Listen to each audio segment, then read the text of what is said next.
자, 우리가 표 그대로 주의 일에 더욱 힘쓰려면 어떻게 해야 될까요?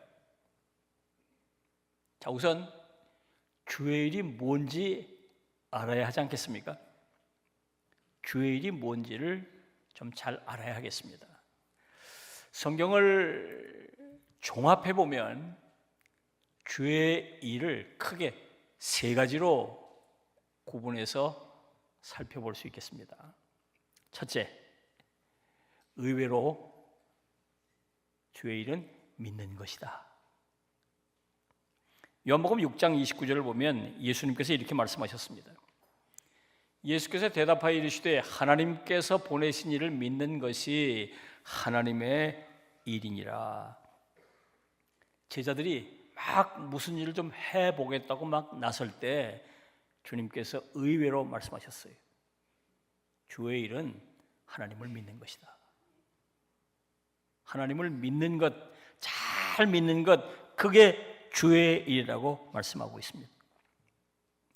우리가 주의 일이라고 그러면 교회 봉사를 하고 교회에 큰 역사를 이루고 곳곳에 다니면서 복음을 전하고 세계 선교하고 교회를 세우고 또 여러 가지 예수 그리스도의 이름으로 선한 일들을 행하면서 어떤 눈에 보이는 열매들을 막 거두는 일을 주의 일이라고 생각하기 쉽습니다. 그런데 예수님께서는 의외로 예수를 잘 믿는 것, 그게 주의 일이라고 말씀하고 있습니다. 물론 예수님께서 우리가 생각하고 있는 그런 것들을 주의 일이 아니다, 그렇게 말씀하진 않으셨어요. 믿음으로 어떤 사역을 할 때 그 일이 주님을 기쁘시게 해드리고 그 일이 주의 일이 된다는 거예요. 두 번째, 주의 일이 뭘까? 역시 교회 사역입니다. 교회 사역에 참여해서 함께 더불어 교회 일을 펼쳐가는 것, 그게 주의 일이에요. 여러분, 이 세상에 많은 공동체, 많은 조직, 많은 모임, 많은 기관, 많은 잔체들이 있지만 그것들은 다 사람들이 세운 거예요.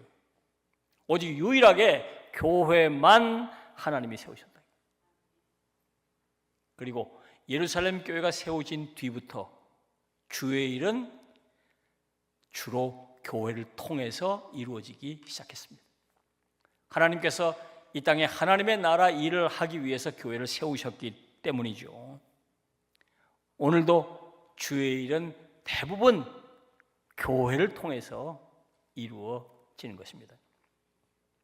자, 그런데 여기서 한 가지 생각해 볼 게 있죠. 주님께서 교회를 세우시고 성령의 역사로 교회가 시작된다고 해도 그렇다고 해서 교회가 다 온전한 것은 아니라는 거죠. 요한계시록 2장 3장을 보면 소아시아 7교회 얘기가 나옵니다. 이 7교회에 대한 예수님의 평가가 다 달라요. 그 중에 2교회만 칭찬을 받았습니다. 서머나 교회, 빌라델피아 교회입니다. 4교회는 칭찬도 받았지만 책망도 받았어요. 에베소 교회, 버가모 교회, 두아디라 교회, 사대 교회입니다. 책망만 들은 교회도 있어요. 라우디게아 교회입니다. 여러분, 주님께서 세우신 교회인데도 7교회 중에 5교회가 책망을 들었다는 거예요. 7교회 중에 5교회, 대부분의 교회잖아요. 그 교회들에 문제가 있었다는 거예요. 그런데 더 중요한 것은 그럼에도 불구하고 주님께서는 그 교회들을 문 닫게 하지 않으셨다는 것입니다. 문제가 있음에도 불구하고 그 교회들을 통해서 일하셨다는 거예요. 계속해서 교회를 통해서 주님께서 일해 오신 겁니다. 오늘도 교회는 주의 일의 본진이에요. 본진이에요. 그래서 우리가 주의 일을 하려고 할 때는 교회를 통해서 하시는 하나님의 일에 동참하는 일이 중요해요. 교회가 예수의 이름으로 하나님의 명을 따라 펼치는 많은 일들, 그 일들이 주의 일의 핵심이고 중심이에요. 그래서 우리가 주의 일을 하려면 주님께서 펼치시는 이 교회를 통한 이 일에 적극적으로 참여해야 합니다. 새해 여러분들이 교회를 통해서 행하시는 주의 일에 더욱 힘써 주시기를 주님의 이름으로 부탁합니다. 세 번째, 또 하나 성경에 나와 있는 주의 일은 우리 각자에게 주신 사명을 감당하는 일입니다. 하나님께서는 하나님의 백성들 각자에게 사명을 주시고 그들이 그 사명을 감당함을 통해 주의 일을 이루어 가신 것입니다. 마태복음 28장 19절로 20절 보면 이렇게 말씀하고 있습니다. 너희는 가서 모든 민족을 제자로 삼아 아버지와 아들과 성령의 이름으로 세례를 베풀고 내가 너에게 분부한 모든 것을 가르쳐 지키게 하라. 모든 그리스도인들에게 주신 지상 명령입니다. 우리가 이 말씀에 순종해서 복음을 전하는 것, 그게 주의 일이에요. 한 영혼을 위해 기도하고 그를 주께로 인도하기 위해 힘쓰며 전도하는 것, 그게 주의 일입니다. 마태복음 5장 16절을 보면 이렇게 말씀하고 있어요. 이같이 너희 빛이 사람 앞에 비치게 하여 그들로 너희 착한 행실을 보고 하늘에 계신 너희 아버지께 영광을 돌리게 하라. 우리가 빛이요 소금으로 세상을 살아가는 것, 그것이 주의 일이에요. 이 세상 속에서 우리가 착한 일을 하면 세상 사람들이 우리를 보고 하나님께 영광을 돌리게 될 텐데 그게 다 주의 일이라 그 말입니다. 주님께서는 우리를 세상으로 보내셔서 복음을 전하는 일을 하게 하시고 이 세상의 빛이요 소금의 사명을 감당하게 하십니다. 그 일에 순종해서 내가 살고 있는 삶의 자리에서 그 말씀에 순종하여 살아갈 때 그걸 우리는 주일이라고 부른다 그 말입니다. 새해 여러분 각자에게 맡기신 사명을 잘 감당하시면서 주일에 더욱 힘쓰시기를 주님의 이름으로 부탁합니다. 자, 그러면 우리가 주의 일을 더욱 힘쓰려면 어떻게 해야 할까요? 자, 우선 오늘 본문을 보면 견실하며 흔들리지 말아야 한다고 말씀하고 있습니다. 견실하며 흔들리지 말고. 그러면 왜 우리의 믿음이 이렇게 자꾸 흔들리게 되는 걸까요? 아주 답은 간단합니다. 사단에 흔들기 때문에 그래요. 사단이 계속 흔듭니다. 시대 풍조를 통해서 외부적으로 충격을 줘서 우리의 믿음을 흔들고 시험이나 고난과 같은 것을 통해서 우리 각자의 약점을 뒤흔들어서 믿음이 흔들리게 만들어요. 우선 시대 풍조를 통해서 우리의 믿음을 흔듭니다. 우리가 살고 있는 이 시대는 믿음을 지키기가 너무 어려운 시대예요. 그 대표적인 것 가운데 하나가 이 상대주의라는 것입니다. 상대주의. 현대에 들어서 진리의 이 상대주의가 판을 치고 있어요. 절대적으로 의지할 수 있는 진리를 뒤흔들어 놓는 거예요. 그래서 하나님의 말씀을 자꾸 의심하게 되고 하나님의 말씀을 굳건히 붙잡지 못하고 하나님의 말씀을 자꾸 상대화시키는 겁니다. 내 개인의 감정과 경험에 따라서 내가 믿고 안 믿고를 자꾸 판단하려고 하고 상황에 따라 뒤흔들리는 거예요. 그리고 또 하나는 물질주의입니다. 물질적 성공과 세속적인 안정을 더 중요하게 여기는 것입니다. 그래서 하나님을 의지하기보다는 이 물질적 가치의 중요성을 더 붙잡고 가는 거예요. 그 믿음이 자꾸 흔들리는 것입니다.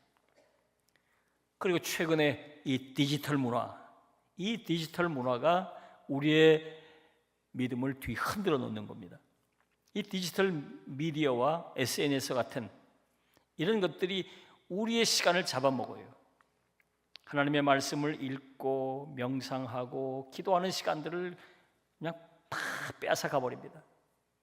하나님께 집중하지 못하고 자꾸 이 세상 정보에 한눈 팔게 만들어요. 그리고 이 미디어에 떠 있는 이 디지털 문화에 떠 있는 이 많은 콘텐츠들이 신앙을 약화시키는 도구로 작용합니다. 비성경적이고 비신앙적인 것들이 너무 가득해가지고 우리의 믿음이 송두리째 흔들리게 돼요. 참 많은 그리스도인들이 이런 시대 풍조의 영향을 받아서 믿음이 흔들립니다. 이렇게 믿음이 흔들리니까 주의 일을 제대로 감당할 수가 없는 거예요. 사랑하는 여러분, 새해 이런 세상 풍조와 맞서서 믿음을 굳건히 해 주시기를 바랍니다. 또 하나는 우리 각자에게 약점이 되는 고난과 시험이 우리의 믿음을 흔듭니다. 사단이 우리 각자에게 이 맞춤 공격을 하는 거예요. 맞춤 공격을 하는 겁니다. 마태복음 4장을 보면 예수님께서 공생애를 시작하시기 직전에 사단의 시험을 받으시는 얘기가 나옵니다. 예수님께서 40일을 금식하셨으니까 얼마나 시장하셨겠어요. 그 상황을 알고 공생애를 주애를 본격적으로 시작하시기 전에 사단이 찾아와서 뒤흔드는 겁니다. 돌로 떡을 만들어 먹으라고 자꾸 시험을 하는 거예요. 얼마나 배가 고프냐, 돌로 떡을 만들어 먹으라. 예수님께서 그 시험을 잘 이기셨죠. 우리 각자에게도 마찬가지입니다. 여러 가지 시험을 통해서 우리의 믿음을 자꾸 흔듭니다. 우리가 예수님처럼 우리 각자에게 밀려오는 그 시험을 잘 이겨야 합니다.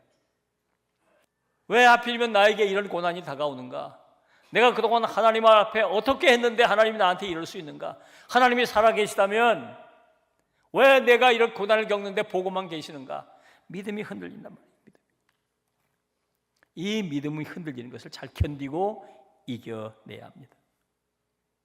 새해 여러분 이런 시험과 고난을 잘 이기시고 더욱더 믿음 가운데 굳건히 서시기를 바랍니다. 자, 그러면 이제 더욱 주의 일에 더욱 힘쓰려면 구체적으로 어떻게 해야 될까요? 오늘 본문을 보면 더욱 힘쓰라 그랬죠. 더욱 힘쓰라. 더욱 힘쓰라. 이 말을 힘쓴다, 더욱 힘쓴다는 말이 뭘까? 성경 원어를 찾아보면 이 말을 페리수오란 말로 되어 있어요. 이 페리수오란 말을 번역한 것이 더욱 힘쓴다 그렇게 번역을 했어요. 조금 뉘앙스적인 차이가 있어요. 더욱 힘쓴다는 말, 그 말의 성경 원어적인 의미는 넘치게 하고 풍성하게 하고 가득 차게 한다 그런 뜻입니다. 요한복음 12장을 보면 마리아가 예수님의 발에 값비싼 향유를 붓는 얘기가 나옵니다. 발에다가 향유를 붓는 거예요. 한번 붓고 나면 끝나는 거잖아요. 그런데요, 그 값이 300데나리온이에요. 300데나리온. 감이 안 오시잖아요. 평균 잡아 한 5천만 원 된다고. 옆에 있던 제자들이 난리가 났습니다. 펄펄 뛰는 거예요. 아니 그거 팔아서 뭐 좋은 사람 구제도 많이 하고 할 수 있는데 그걸 거기다 부으면 어떻게 되느냐고 막. 그런데 그러거나 말거나 마리아는 붓는 거예요. 왜 그랬을까요? 그 11장 그 앞에 가보면 예수님께서 마리아의 오라비, 죽은 나사로를 살리시는 거예요.